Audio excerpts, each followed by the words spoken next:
Selamat pagi Bu Neni dan teman-teman, kami dari kelompok 3 akan mempresentasikan tentang penilaian kinerja dan kompensasi. Sebelum itu, kami akan memperkenalkan anggota kelompok kami yang terdiri dari 4 orang. Halo, perkenalkan nama saya Filipus Teguh Sitopu dengan NIM 203-11-940. Di sini saya akan menjelaskan tentang faktor yang mempengaruhi kompensasi, langkah-langkah penentuan kompensasi, tantangan kompensasi, jenis-jenis kompensasi, dan contoh kompensasi. Halo, perkenalkan nama saya Monika Nauli Kristensia dengan NIM 203111584. Di sini saya akan menjelaskan tentang pengertian penilaian kinerja, tujuan penilaian kinerja, faktor penilaian kinerja, dan aspek penilaian kinerja. Nama saya Justin Samuel Valentino Tobing dengan NIM 20311500023. Saya akan menjelaskan tentang manfaat penilaian kinerja, jenis penilaian kinerja, tantangan penilaian kinerja, waktu, dan pelaku penilaian kinerja. Halo, perkenalkan nama saya Ruth Ayu Miriana. Di sini saya akan menjelaskan tentang contoh penilaian kinerja, pengertian kompensasi, serta tujuan dan komponen kompensasi. Baik, di sini saya akan menjelaskan mengenai penilaian kinerja. Evaluasi kinerja adalah suatu metode dan proses penilaian dan pelaksanaan tugas seseorang atau sekelompok orang atau unit-unit kerja dalam satu perusahaan atau organisasi sesuai dengan standar kinerja atau tujuan yang ditetapkan lebih dahulu.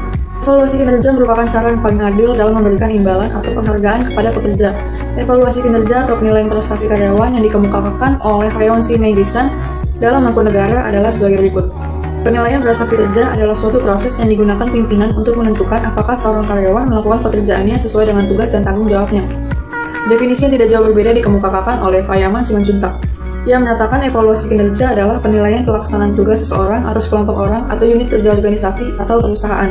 Dengan demikian, evaluasi kinerja dapat dikatakan sebagai suatu sistem dan cara penilaian pencapaian hasil kerja individu pegawai, unit kerja maupun organisasi secara keseluruhan.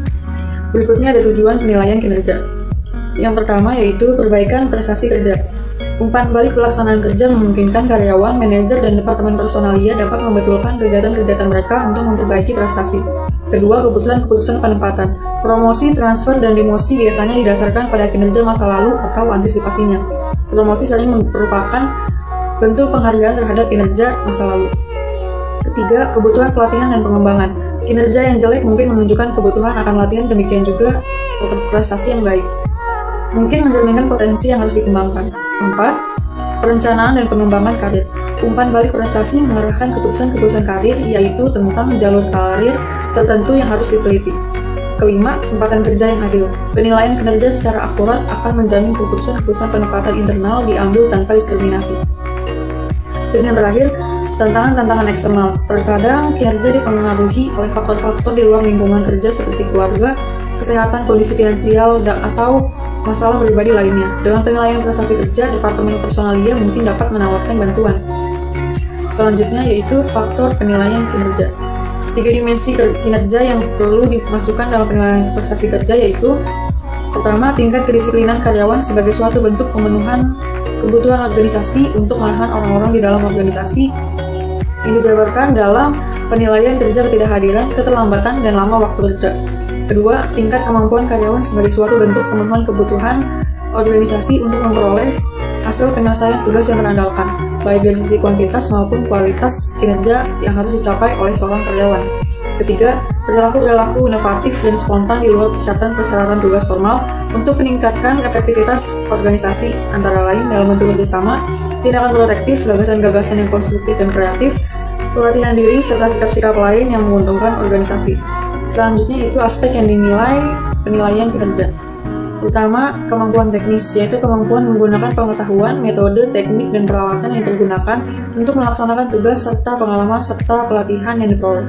Kedua, kemampuan konseptual, yaitu kemampuan untuk memahami kompleksitas perusahaan dan penyesuaian bidang gerak dari unit masing-masing ke dalam bidang operasional perusahaan secara menyeluruh. Yang pada intinya individual tersebut memahami tugas, fungsi, serta tanggung jawabnya sebagai seorang karyawan.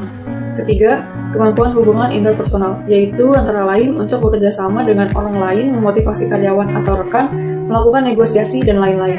Saya akan melanjutkan penjelasan dari Monika. Berikutnya manfaat penilaian kinerja. Yang pertama, peningkatan kinerja. Hasil penilaian kinerja menunjukkan kinerja seseorang rendah atau di bawah standar yang telah ditetapkan, maka orang yang bersangkutan dan atasannya akan membuat segala cara untuk meningkatkan kinerja tersebut. Yang kedua, pengembangan sumber daya manusia. Penilaian kinerja mengidentifikasi kekuatan dan kelemahan setiap individu serta potensi yang dimilikinya. Dengan demikian, manajemen dan individu yang dimaksud mengoptimalkan pemanfaatan keunggulan dan potensi individu yang bersangkutan, serta mengatasi kelemahan melalui program pelatihan. Yang ketiga, program peningkatan produktivitas. Dengan mengetahui kinerja masing-masing individu, kelemahan masing-masing serta potensi yang mereka miliki, manajemen dapat menyusun program peningkatan produktivitas perusahaan. Yang keempat, program kepegawaian. Hasil penilaian kinerja sangat bermanfaat untuk menyusun program kepegawaian termasuk promosi, rotasi, dan mutasi, serta perencanaan karir pegawai.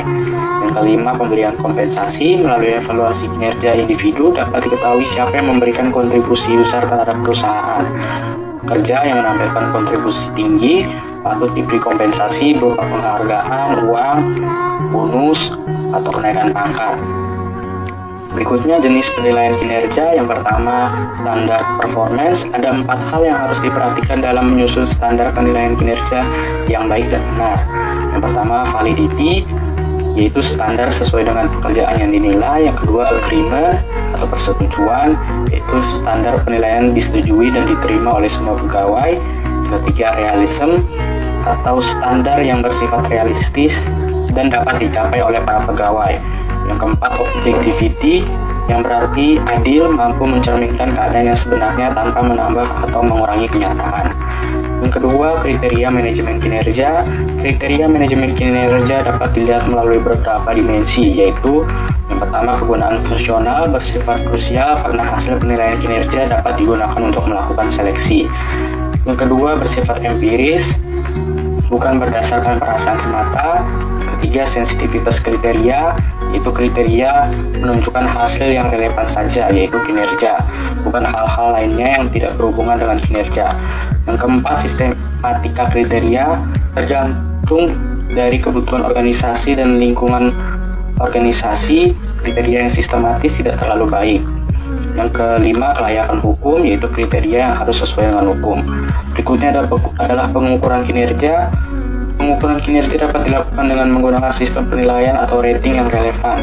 Yang pertama, penilaian hanya oleh atasan, yaitu cepat dan langsung, dapat mengarah ke distorsi karena pertimbangan-pertimbangan pribadi. Yang kedua, penilaian oleh kelompok lini. Atasan dan atasannya lagi bersama-sama membahas kinerja dari bawahannya yang dinilai. Yang ketiga, penilaian oleh staf. Atasan meminta satu atau lebih individu untuk bermusyawarah.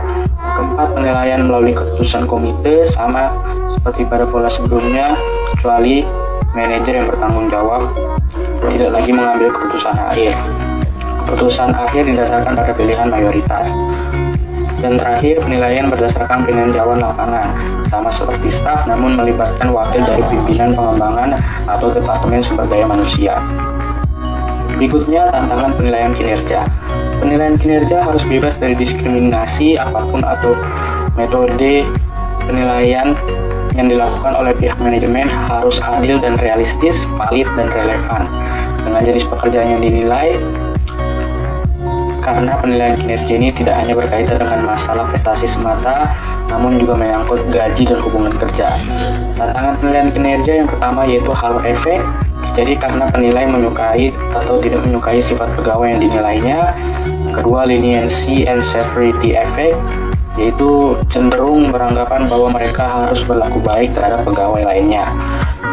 Yang ketiga, central tendency, yaitu penilai tidak ingin menilai terlalu tinggi dan juga tidak terlalu rendah, selalu berada di tengah-tengah. Yang keempat, assimilation and differential effect, yaitu penilai cenderung menyukai pegawai yang punya ciri-ciri atau sifat seperti atasannya sehingga memberikan nilai yang lebih baik dibandingkan pegawai yang tidak memiliki kesamaan seperti atasannya. Yang kelima, first impression error, yaitu penilai yang mengambil kesimpulan tentang pegawai berdasarkan kontrak pertama mereka. Yang keenam, ada recency effect, yaitu penilai cenderung memberikan nilai atas dasar perilaku yang baru saja mereka saksikan. Berikutnya adalah waktu penilaian kinerja. Evaluasi kinerja dapat dilakukan sesuai kebutuhan menurut kondisi pekerjaan atau kondisi perusahaan. Yang pertama, bagi pekerjaan yang bersifat sementara atau harus diselesaikan dalam waktu yang relatif pendek. Yang kedua, untuk pekerjaan dalam jangka lama seperti unit-unit dalam perusahaan atau organisasi dilakukan secara rutin periodik. Yang ketiga, evaluasi kinerja dapat dilakukan secara khusus pada saat tertentu bila dirasakan atau timbul masalah sehingga perlu melakukan tindakan korektif.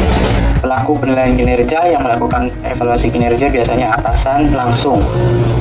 Evaluasi kinerja atau unit bagian organisasi adalah kepala unit itu sendiri. Atasan langsung pada umumnya mempunyai kesempatan dan akses yang luas untuk mengamati dan menilai prestasi kerja bawahannya. Namun, penilaian oleh atasan langsung sering dianggap kurang objektif sehingga pekerja atau karyawan pada dasarnya merupakan orang-orang yang paling mengetahui apa yang dilakukannya sendiri.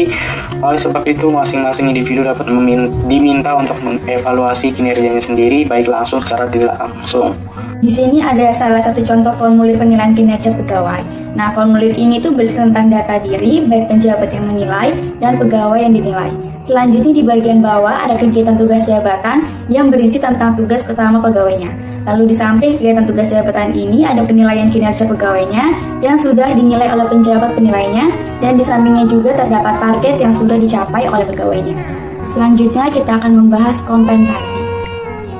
Kompensasi menurut Singodimedjo merupakan penghargaan dan dapat didefinisikan sebagai penghargaan yang diberikan pada pegawai sebagai balas jasa atas kontribusi yang mereka berikan kepada organisasi atau perusahaan.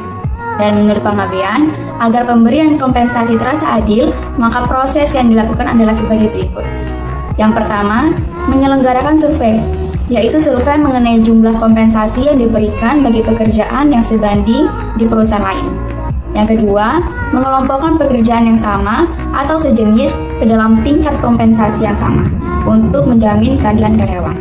Selanjutnya, ada tujuan dan komponen kompensasi. Di sini ada 6 tujuan kompensasi. Yang pertama, ikatan kerjasama. Agar terjadi ikatan kerjasama antara pengusaha dengan pegawai, di mana pegawainya ini harus mengerjakan tugas-tugasnya dengan baik, dan sedangkan pengusaha wajib membayar kompensasi sesuai dengan perjanjian. Yang kedua, kepuasan kerja. Jadi dengan balas jasa, pegawai akan dapat memenuhi kebutuhan-kebutuhan fisik, status sosial, dan egoistiknya, sehingga ia memperoleh kepuasan kerja dari jabatannya itu. Yang ketiga, menjamin keadilan. Dengan adanya kompensasi yang baik, akan menjamin terjadinya keadilan di antara karyawan dalam organisasi. Administrasi pengupahan dan penggajian berusaha untuk memenuhi prinsip keadilan, dan keadilan ini sangat penting diperhatikan dalam penentuan tingkat kompensasi. Selanjutnya, pengendalian biaya. Dengan sistem pemberian kompensasi yang baik, akan mengurangi seringnya melakukan rekrutmen. Sebagai akibat, semakin seringnya karyawan yang keluar mencari pekerjaan yang lebih menguntungkan di tempat lain. Dan hal ini berarti penghematan biaya untuk rekrutmen dan seleksi calon karyawan baru. Selanjutnya, stabilitas pegawai. Dengan program kompensasi atas prinsip keadilan dan layak serta eksternal konsistensi yang kompetitif, maka stabilitas pegawai lebih terjamin karena turnover relatif kecil. Selanjutnya, disiplin. Dengan pemberian balas jasa yang cukup besar, maka disiplin pegawai semakin baik. Mereka akan menyadari serta mentaati peraturan yang berlaku. Selanjutnya ada 4 komponen kompensasi. Yang pertama, gaji. Gaji adalah balas jasa dalam bentuk uang yang diterima karyawan sebagai konsekuensi dari kedudukannya sebagai seorang karyawan yang memberikan sumbangan tenaga dan pikiran dalam mencapai tujuan perusahaan. Atau dapat juga dikatakan sebagai bayaran tetap yang diterima seseorang dari keanggotaannya dalam sebuah perusahaan. Yang kedua, upah. Upah merupakan imbalan finansial langsung yang dibayarkan kepada karyawan berdasarkan jam kerja, jumlah barang yang dihasilkan, atau banyaknya pelayanan yang diberikan. Selanjutnya yang ketiga, insentif. Insentif merupakan imbalan langsung yang dibayarkan kepada karyawan karena kinerjanya melebihi standar yang ditentukan. Insentif ini merupakan kompensasi tetap yang biasa disebut kompensasi berdasarkan kinerja. Selanjutnya, kompensasi tidak langsung merupakan kompensasi tambahan yang diberikan berdasarkan kebijakan perusahaan terhadap semua karyawan sebagai upaya meningkatkan kesejahteraan para karyawan. Contohnya berupa fasilitas seperti asuransi, tunjangan, dan uang pensiunan. Faktor yang mempengaruhi besarnya kompensasi. Besar kecilnya pemberian kompensasi tidak mungkin dapat ditentukan begitu saja tanpa mengantisipasi perkembangan keadaan sekitar yang mengelilingi gerak perusahaan. Berikut faktor-faktor yang mempengaruhinya. Yang pertama, penawaran dan permintaan tenaga kerja. Jika pencari kerja atau penawaran lebih banyak daripada lowongan pekerjaan atau permintaan, maka kompensasi relatif kecil. Dan juga sebaliknya, jika pencari kerja lebih sedikit daripada lowongan pekerjaan, maka kompensasi relatif semakin besar. 2. Kemampuan dan kesediaan perusahaan. Apabila kemampuan dan kesediaan perusahaan untuk membayar semakin baik, maka tingkat kompensasi akan semakin besar. Dan juga sebaliknya, jika kemampuan dan kesediaan perusahaan untuk membayar kurang, maka tingkat kompensasi relatif kecil. 3. Serikat buruh atau organisasi karyawan. Apabila serikat buruh kuat dan berpengaruh, maka tingkat kompensasi semakin besar. Dan sebaliknya, jika serikat buruh tidak kuat dan kurang berpengaruh, maka tingkat kompensasi relatif kecil. 4. Produktivitas kerja karyawan. Jika produktivitas kerja karyawan baik dan banyak, maka kompensasi akan semakin besar. Dan sebaliknya, kalau produktivitas kerja buruh serta sedikit, maka kompensasinya kecil. 5. Pemerintah dengan undang-undang dan Kepres. Pemerintah dengan undang-undang dan Kepres menetapkan besarnya batas upah atau batas jasa minimum. Peraturan pemerintah ini sangat penting supaya pengusaha tidak sewenang-wenang menetapkan besarnya batas jasa bagi karyawan. Pemerintah berkewajiban melindungi masyarakat dari sewenang-wenang. Posisi jabatan karyawan. Karyawan yang menduduki jabatan lebih tinggi akan menerima gaji atau kompensasi yang lebih besar. Dan sebaliknya, karyawan yang menduduki jabatan yang lebih rendah akan memperoleh gaji atau kompensasi yang kecil. Hal ini wajar karena seseorang yang mendapat kewenangan dan tanggung jawab yang besar harus mendapatkan gaji atau kompensasi yang lebih besar pula. Langkah-langkah penentuan kompensasi. Penentuan kompensasi yang pasti tidak hanya memberikan rasa ketenangan bagi pegawai atau karyawan saja, tetapi bagi perusahaan dapat digunakan untuk beberapa besar anggaran biaya pegawai yang harus dikeluarkan oleh perusahaan secara periodik. Berikut langkah untuk menentukan kompensasi. Yang pertama, menganalisis jabatan. Analisis jabatan sebagaimana telah dijelaskan merupakan kegiatan untuk mencari informasi tentang tugas-tugas yang dilakukan dan persyaratan yang diperlukan dalam melaksanakan tugas tersebut. Supaya berhasil untuk mengembangkan uraian tugas, spesifikasi tugas, dan standar untuk kerja, kegiatan ini perlu dilakukan sebagai landasan untuk mengevaluasi jabatan. 2. Mengevaluasi jabatan. Evaluasi jabatan adalah proses sistematis untuk menentukan nilai relatif dari suatu pekerjaan dibandingkan dengan pekerjaan lain. Proses ini adalah untuk mengusahakan tercapai internal equity dalam pekerjaan sebagaimana unsur yang sangat penting dalam penentuan tingkat gaji. 3. Melakukan survei gaji dan upah. Survei gaji dan upah merupakan kegiatan untuk mengetahui tingkat gaji yang berlaku secara umum dalam perusahaan-perusahaan yang mempunyai jabatan yang sejenis. Ini dilakukan untuk mengusahakan keadilan eksternal sebagai salah satu faktor penting dalam perencanaan dan penentuan gaji dan upah. Survei dapat dilakukan dengan berbagai macam cara seperti mendatangi perusahaan-perusahaan untuk mendapatkan informasi mengenai tingkat gaji dan upah yang berlaku, dan membuat kuesioner secara formal dan sebagainya. Tujuan utama survei gaji adalah untuk mengetahui seberapa besar perusahaan lain yang bergerak di bidang yang sejenis memberikan gaji kepada jabatan-jabatan yang sama. Apabila perusahaan membayar lebih tinggi gaji untuk jabatan yang sejenis dibandingkan dengan umumnya perusahaan lain di pasar, maka perusahaan tersebut berada di posisi higher market. Sebaliknya, apabila lebih rendah, maka perusahaan tersebut berada di posisi below market level. 4. Menentukan tingkat gaji. Untuk menciptakan keadilan internal yang menghasilkan ranking jabatan dan melakukan survei tentang gaji yang berlaku di pasar tenaga kerja. Selanjutnya adalah penentuan gaji. Misalnya untuk penggunaan metode poin, faktor pekerjaan telah ditentukan poinnya dan jabatan-jabatan kunci telah diketahui harga pasar berdasarkan survei yang dilakukan.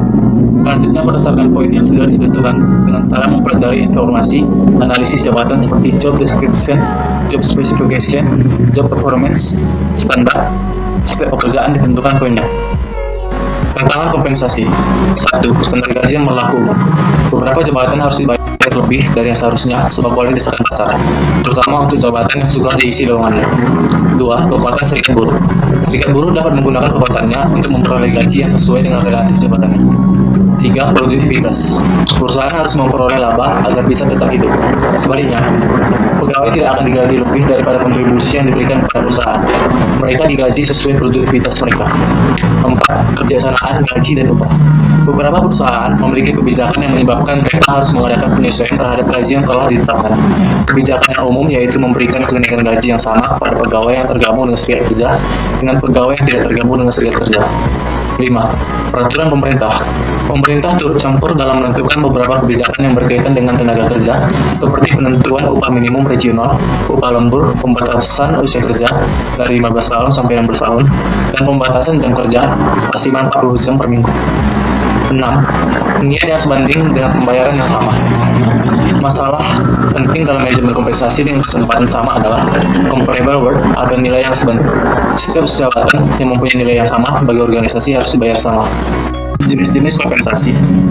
Beberapa hal yang termasuk dalam kompensasi finansial secara langsung adalah bayaran pokok, termasuk juga bayaran insentif seperti komisi, bonus, dan laba, serta bayaran tertangguh.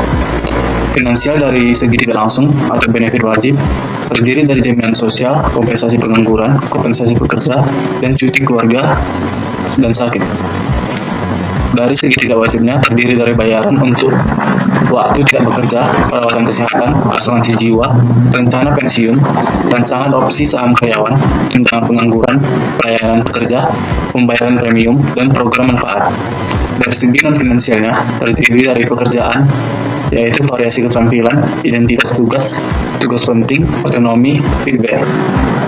Dari segi lingkungan pekerjaan terdiri dari kebijakan, pekerja kompeten, rekan kerja yang cocok, simbol status yang diharapkan, dan kondisi kerja. Dari segi kompensasi non-finansial, fleksibilitas tempat kerja terdiri dari flexi time, minggu kerja dipadatkan, sharing pekerjaan, kompensasi fleksibel, komunikasi jarak jauh, kerja paruh waktu, dan pensiun yang dimodifikasi. Contoh kompensasi. Gambar 1 yang berada di kiri terdapat gaji atau upah yang biasa diberikan oleh perusahaan kepada karyawan ini biasa dihubungkan dengan tarif upah seorang karyawan per jamnya. Di mana dari pengertian tersebut kita ketahui bahwa semakin lama kinerja seorang karyawan dalam jamnya, maka gaji yang didapatkannya juga akan semakin besar. Istilah upah lebih sering digunakan sebagai tarif atau dasar pembayaran para pekerja produksi, sedangkan gaji lebih sering dirujuk sebagai tarif minggu atau bulanan, bahkan tahunan seorang karyawan. Gambar kedua yang di kanan merupakan salah satu contoh kompensasi dalam perusahaan, atau lebih tepatnya kompensasi langsung. Dapat juga diartikan sebagai tambahan yang diberikan di luar dari gaji yang didapatkan karyawan. Intensif ini biasanya diberikan perusahaan mengikuti dengan bayaran tambahan yang didapatkan dari produktivitas, keuntungan, dan penjualan yang dialami perusahaan.